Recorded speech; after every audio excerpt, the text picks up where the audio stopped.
application of definite integrals.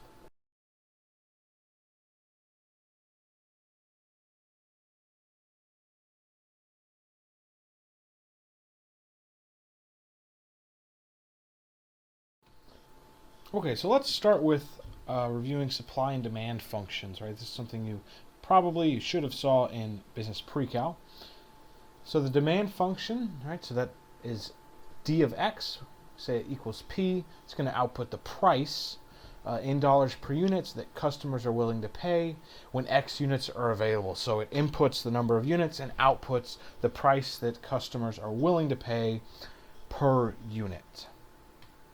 A supply function is, instead of being about customers, is about producers, and that also inputs the number of units that are being sold and outputs the price per unit that producers will charge. Right, so that's the review of the supply and demand functions. The input number of things, output price per thing. Lastly, let's recall the equilibrium point. Right, so the equilibrium point, we denote that with x sub e and p sub e. So this guy here. That's the intersection of the supply and demand functions. That's where those graphs hit each other, and that represents where both, for the same x number of things, the consumers and suppliers are willing to charge and pay the same amount. So that's where both sides are happy, that equilibrium point. All right, now let's move into what is producer and consumer surplus. So consumer surplus, right? So consumers, that's the difference between what a consumer was willing to pay and what they actually did pay, right? So if you were willing to pay more than what you had to pay, you received a surplus, right? So a very basic example, let's say that you were willing to pay $500 for an iPhone. You got it on sale for $100. You had a surplus of $400. You were willing to pay more than what you actually had to pay. On the other side of things, you have producer surplus, and that's very similar.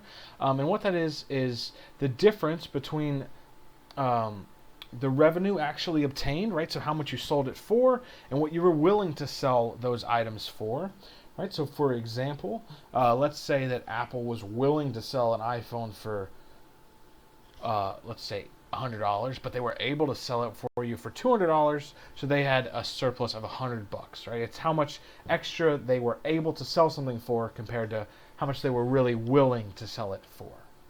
And so that's producer surplus. Notice these are both surplus of money. And we're talking about surplus of money.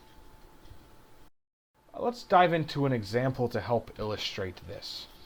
So let's say that we've got I'm going to go to some movies, right? So the price per movie here is compared with the number of movies I'll go to per month, right? I'm pretty stingy. So if the movie is $10, I'm not going to go to any movies. If it's $8.75 a ticket, I'll go to one per month. And if it's $7.50 a ticket, I'll go to 2 movies per month. Right? So that's the scenario here. Depending on the price of the movie ticket, I'm going to go to a different number of movies per month. So then we could form here a demand function. You won't need to ever form this function yourself. But what models this is 10 minus 1.25x, right? So again, I'm going to go see X movies. That's the number of things. And that's going to output the price that I'm willing to pay per thing, right? So if I want to, if I'm going to go see one movie, that would be 10 minus 1.25. That's $8.75. That's the price I'm willing to go to pay to go see one movie per month. Now, if I were to look at the area under this demand curve from 0 to some constant A, that's going to represent what going to A movies is worth to me. Right? So that's the accumulation. Remember, this demand curve spits out money, so we're accumulating the area under, integrating, right? That should all sort of be tied together in your mind. We're accumulating that money from 0 to A, and that's what going to A movies would be worth to me. So again, this is the same scenario. So let's look at this. If the ticket price is $7.50 per movie, then I will go see 2 movies. That's this line here. But that means in total I'm going to spend $15. Whereas if each movie from this line, I would have spent $8.75, and if I were going to go see two of them for that $8.75 price, I would have spent $17.50. But to go see two, I only will spend $15, so that's a consumer surplus of $2.50, right? So let me say that another way. Each movie is worth $8.75 to me, but if I can spend $7.50 each to go see two of them, I'll only have to spend $15.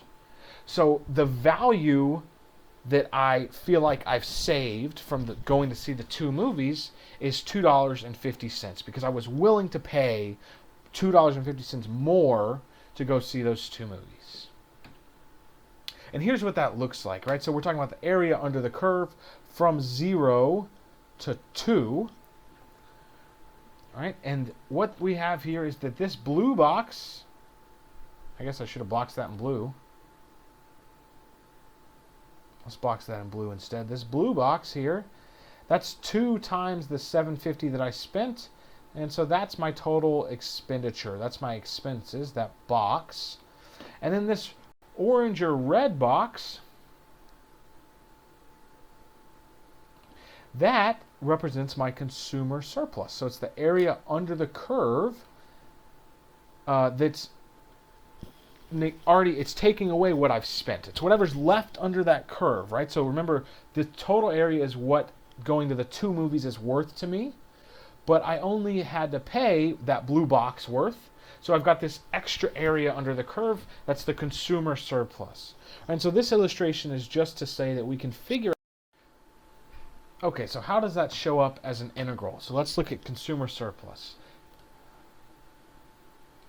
If d of x is the demand function for some whatever commodity, then the consumer surplus at the equilibrium point XE is given by this integral here. It's a definite integral from 0 to XE of d of x minus p sub e with respect to x. All right, so this definite integral gives the consumer surplus at the equilibrium points. And this is something that you will be given on a formula sheet. This will always be sort of a word type problem, maybe, where I say here's the demand function, here's the equilibrium points, find the consumer surplus, and you just have to know to go look up this formula on your formula sheet and plug everything in. We'll do an example of that at the end. Let's first dive into now.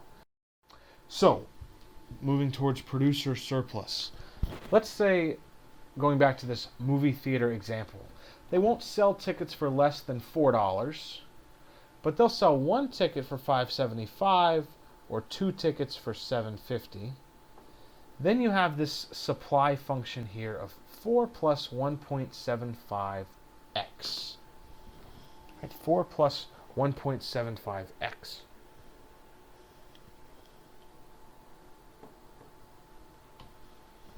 Then the area under the supply curve from 0 to A would represent how much it costs the theater per person to show X movies.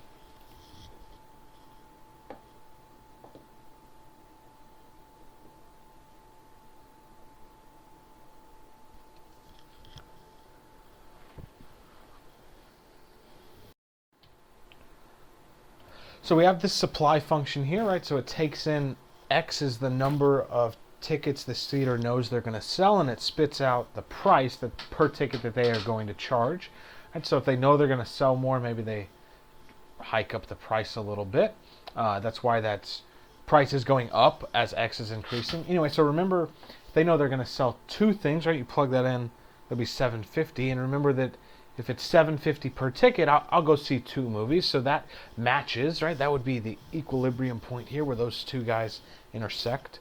So if I go see two movies at $7.50 per movie, then I'll spend $15. And that's how much the theater will take in revenue.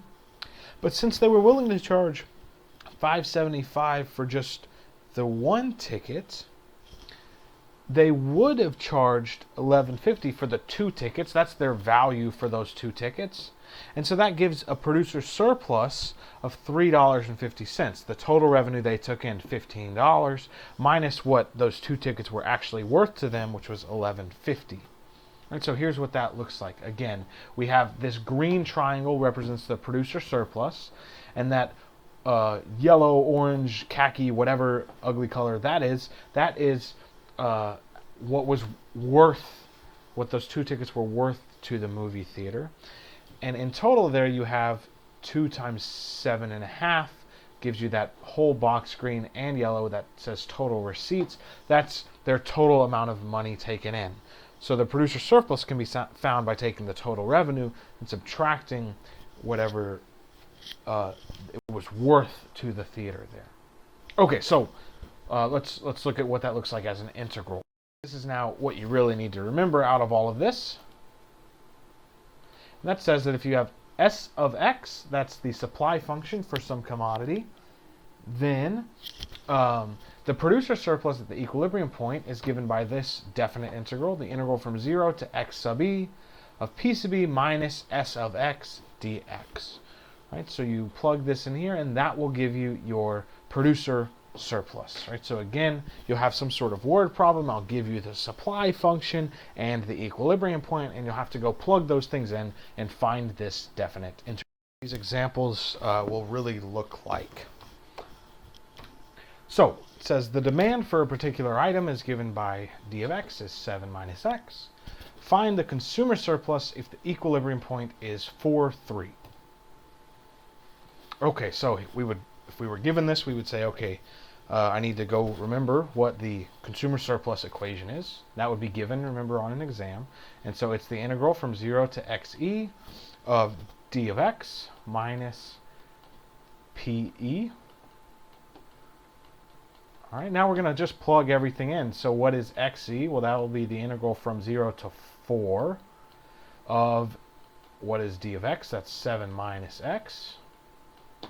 Minus, and then what is PE? Well, that's 3. And so we plugged everything in, and now we just have a definite integral, which is hopefully something we know how to do. So I'm going to simplify this a little first. What is 7 minus x minus 3? Well, 7 minus 3 is 4, so we can combine those guys. And what do we get then? That's 4x minus x squared over 2, evaluated from 0 to 4. So plug in 4, and you get 8. And plug in 0, you get 0. 8 minus 0 is 8.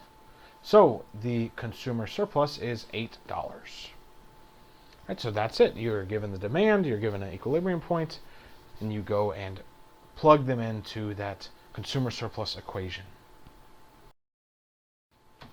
All right, how about if I give you a supply and the equilibrium point, and this time we'll ask for producer surplus, right? So you would say, okay, producer surplus, let's go look up what that is. Well, that's the integral from 0 to xe of PE minus the supply function S of X. So now plugging all that in, that's the integral from 0 to xe is 4, PE is 3, and then we've got x over 2 plus 1, right? I like to put parentheses around that, make sure you distribute that negative. All right, and there we plugged everything in, and from here it's just a definite integral, which we should already know how to do. So that's the integral from 0 to 4, and we can simplify that a little bit. We'll have 3 minus x over 2 minus 1, so 3 minus 1 leaves us a 2 minus x over 2. Right, so we distributed this negative, and then combined 3 with negative 1 to give us a positive 2, and then minus x over 2 dx. So now take that antiderivative, and you get 2x minus x squared over 2, which would be x squared over 4. And that's evaluated from 0 to 4. And now plug in 4, you get 4. And plug in 0, you get 0. So 4 minus 0 is 4. And that is the producer's surplus. Right? And that's it for 6.2. Using those two equations, right? So there's your homework. Make sure you come to class with any questions, and we'll go over that. And there's Sully. Cute dog. Look, his head is exactly the shape of a poorly drawn heart. Wow. Just wow.